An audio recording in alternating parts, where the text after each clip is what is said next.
It's certainly not good news.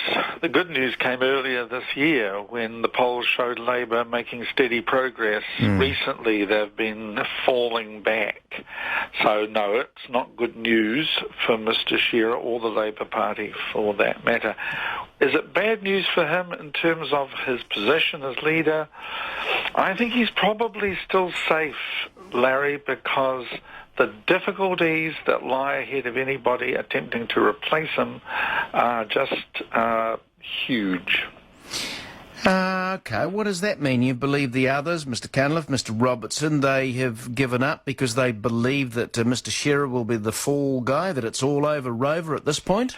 Well, I hope that's not what they're thinking, because for Labour voters that would be a very bad look.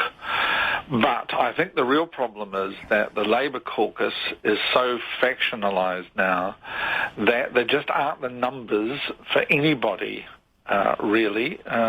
You might be able to scrape the numbers together to roll Mr Shearer, but presumably you'd only want to do that if you could replace him, and that's the difficulty. Mr Robertson is mentioned as a possible replacement. Well, could he beat Mr Cunliffe?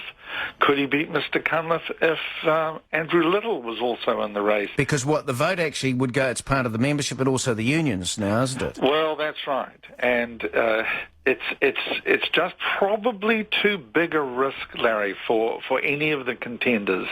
And yes, you know, you're right. There is that horrible thought, well, why don't we just let him lose it, and then it'll be our turn, which, of course, is what a lot of people said when they realised that Phil Goff wasn't going to make it. Now, you know, this story could go on for quite some time.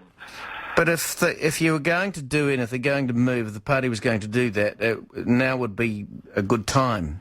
Well, someone asked me this a few months ago, and I said, yeah, look, June's probably the latest. You really need to give whoever replaces the person you roll at least 18 months in the job to get the country used to them and for them to get used to the job itself. What do you think it is about Dave? I actually quite like Mr. And I genuinely mean, I think he's actually a lovely guy, but why is he floundering? Is he too scripted? Is he not natural? He doesn't resonate? What's going on here? I don't think he has the qualities that a political leader needs. I don't think he's getting the advice that a political leader needs.